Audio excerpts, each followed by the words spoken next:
Yeah, I see.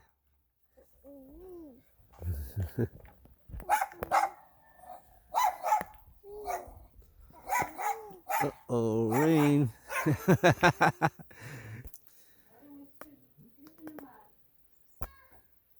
Sitting inside and watching, looking outside. It looks so beautiful. So I decided to go for a walk. But I looked that way at the bright sunshine and then noticed this cloud. And the wind is blowing it right over our area.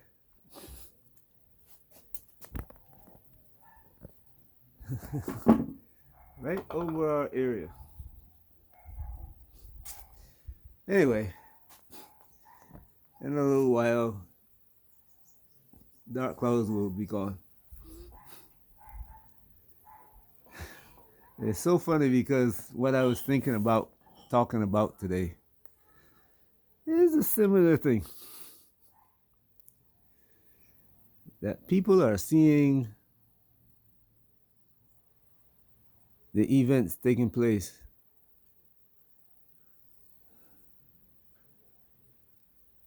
And those who don't know what's happening, well, rainbow developing right there in front of us.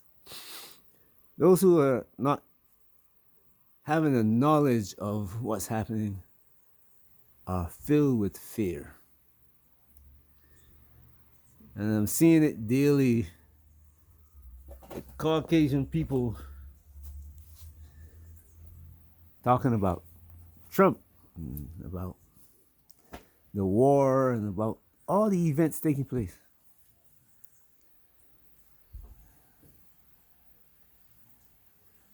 And factually, they have a right to be scared. They have done so many things.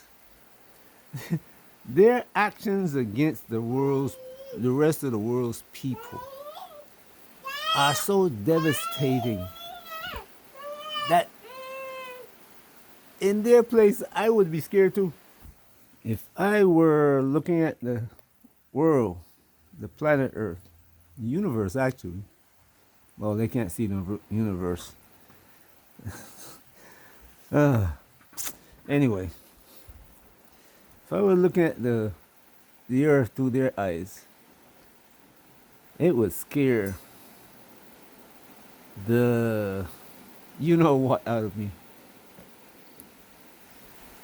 Because looking back, they always deny it. But looking back, their foundation is just corrupt.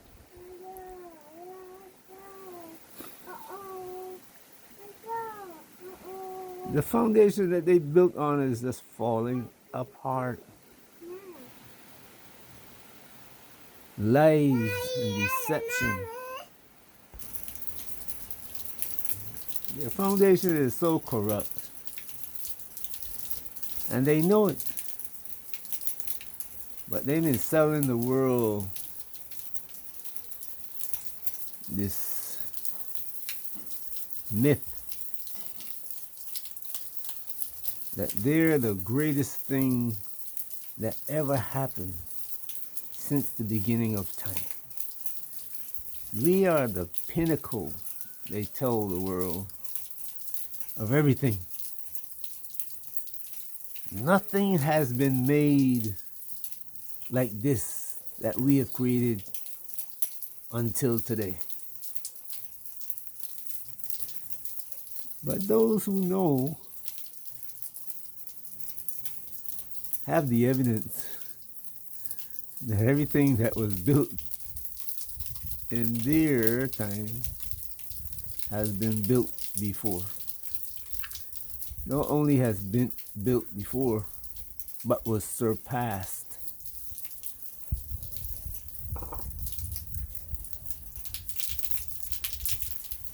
All across the planet, there are pyramids. We're only going to use that example. They have not built one in their lifetime. In their time of rulership, they have never built one. The other day I saw an article in the paper saying, you know, scientists seem to be finding evidence that the earth is alive. No shit, Sherlock. Excuse my language. No shit, Sherlock. We knew that. The earth is a living being. The universe is a living being. Nothing can survive on death. In reality, there's no death.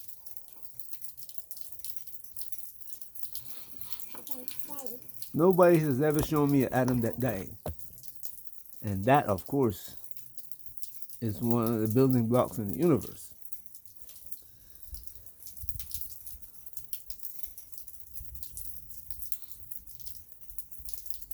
Things break down and reassemble into different things everywhere on the planet, in our bodies, on the earth, inside the earth, in the universe.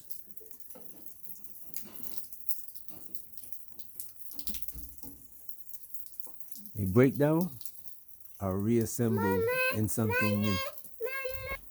Yesterday we were talking about, well, my last video, we were talking about what's being done to Social Security and the Veterans Administration. This, yeah. Two of the legs of modern, I'm going to use that word kind of loosely, modern American society.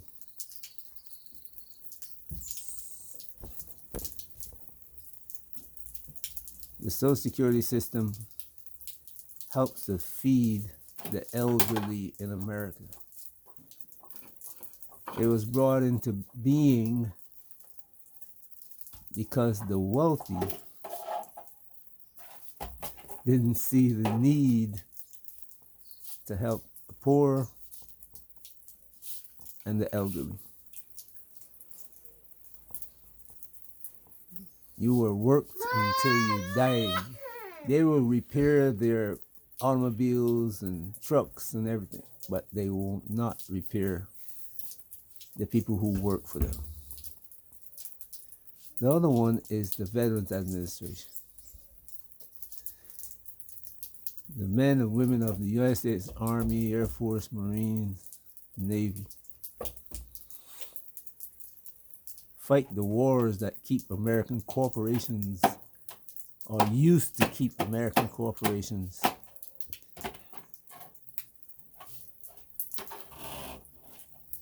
at the top of the list of predators. And the people who fought to keep them there, they are now taking away what is necessary to prolong their lives. I've seen men and women missing arms, legs, mental capabilities. Some, all of them, some of them. And these men and women are now looking at really dire situation because some rich man in America decided that veterans are getting too much and people on Social Security are getting too much. These are people who paid into the system. Social Security is not free. They paid their money into it. And now they call it a handout. Veterans gave their lives and they call it a handout. When you destroy the foundation, the pillars of your society, it fails. Not to say that they knew that this thing would happen. Well, not happen, because it didn't just happen. They knew that past actions were going to cause this, but they continued to do it, put it off, let somebody else take care of it. We're it's like trees grow. We're gonna cut the trees and let somebody else plant the trees. We're gonna cut the trees, use them to make money, keep our power, but let somebody else plant trees. And then we'll come along and take the trees from them.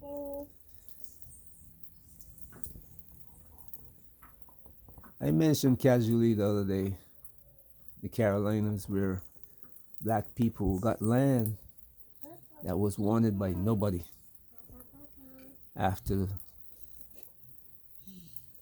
the war, not to end slavery, but to control slavery. And if you look at it, you'll see that it didn't end, but it was controlled. Today, we're still in slavery, but it's a controlled slavery. Anyway, that land that nobody wants, Caucasians now decided that they want it. And they are using every tactic available to take it. All across America, one time, every black city, and when I say black city, the one built by African people with African heritage, outside or beyond the control of the people, the slave master in the South or North. It had their own grocery stores and banks and everything. Anytime it came up, they watched that their businesses were failing and black people were thriving. So they decided to burn it down and make the black people come and spend their money in their institutions. And up to today. The other day, Oklahoma said, you can't sue. Black people can't sue for the destruction that Caucasian caused. What do you think is going to happen to you after a while?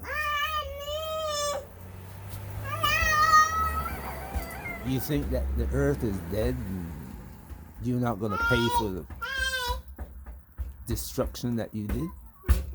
No. The air that you breathe is filled with the words and the suffering that you caused. And therefore, no matter what you do, it's going to hurt.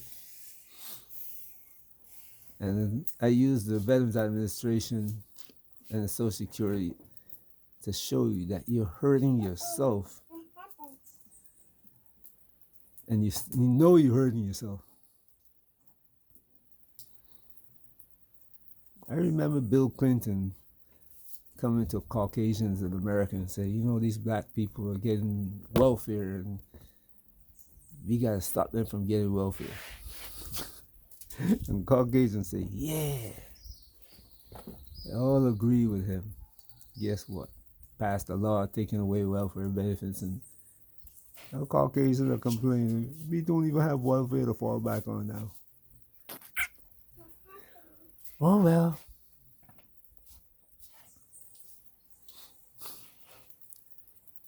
You know me, I'm going to tie this into Africa.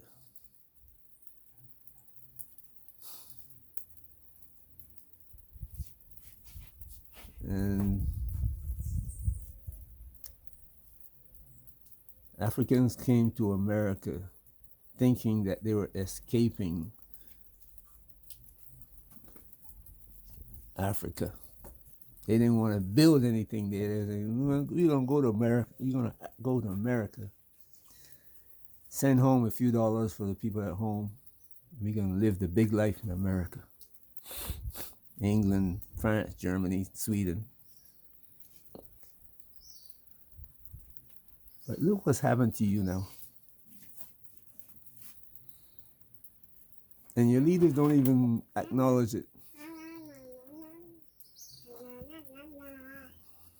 What are they doing? They're sending more of the young people. You left. And Africa, not only, it deteriorated further from the state that it was when the slave master left the land. He installed a black man, an African, to do what he said. And that same African, instead of, say, you know what? Shoot, I better keep the roads. I better keep the hospitals and the clinics and all that the British used to have. And we use them for our people now instead.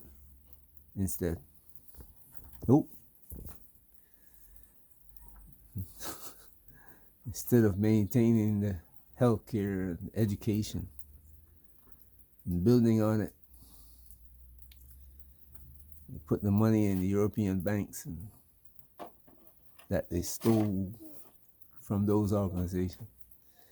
Then they go begging to America and England, France, Germany, Japan, Korea, EU. Come, please.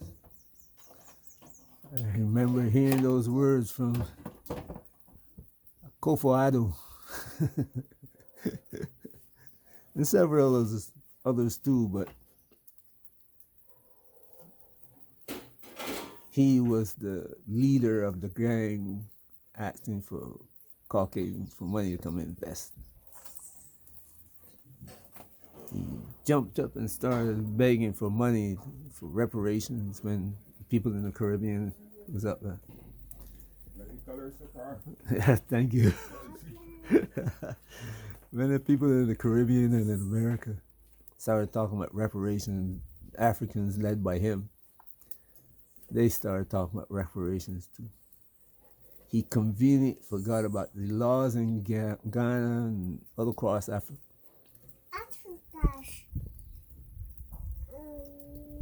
That sold us. And now don't even want us. They will say, come home. We'll give you back the land that we sold from your family that we sold. No. Come and invest. People of diaspora, come and invest. You go there to invest.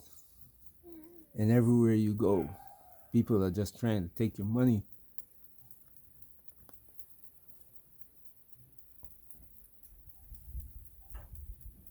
You buy a house, put furniture in it, and you got policemen watching you.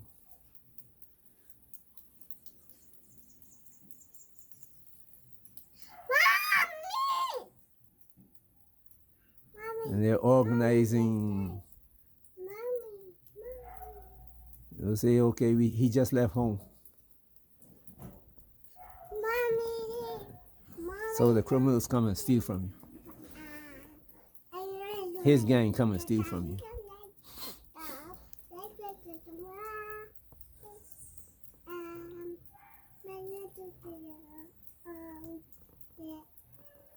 But now look what's happening.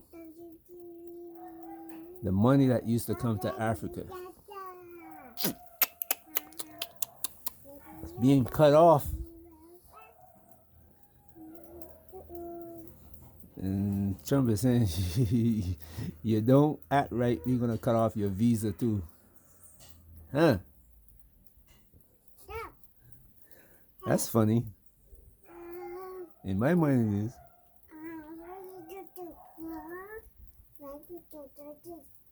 What's going to happen to his millions and millions in the banks throughout Europe and America? his houses in Europe and America.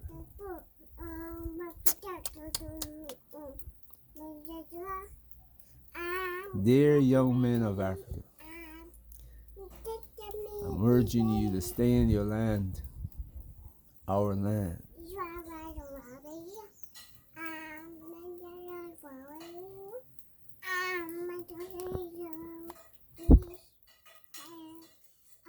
Build it. Just like China built. The Chinese that stayed in China are the one who built China. They were poor just like you. As a matter of fact, China in 1949 was poorer than you. Read about the 100 years of China poverty. And today, China has surpassed Africa. Because the leaders of Africa, the wickedness of the leaders of Africa. Dear young man, you have to change it. You have to change what you see. Going to Europe is not going to help. You will get a few dollars in Europe, send it home, and you will build a house.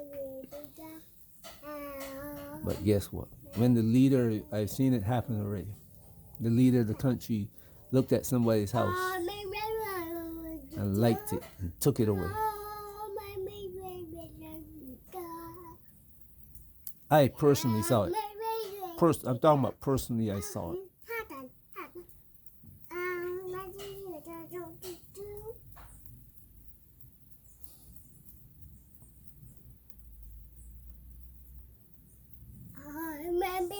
When you have to return home to Africa, you got a house, but don't know how to grow anything on the land.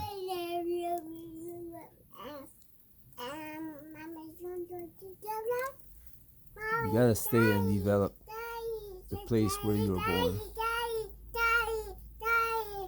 If you don't, you're gonna find yourself in the same position that most Caucasian Americans find themselves. The Caucasians find themselves in today, and they are panicking.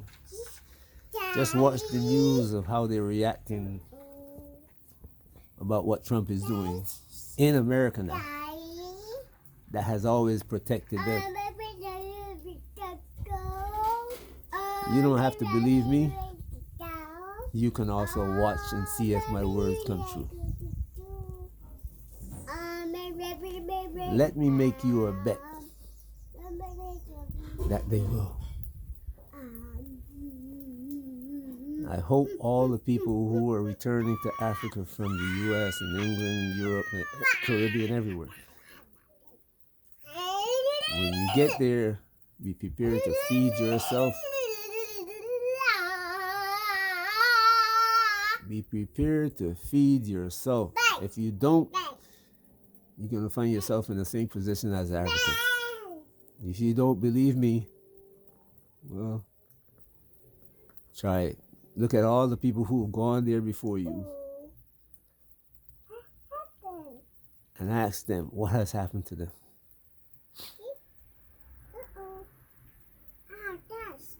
Peace.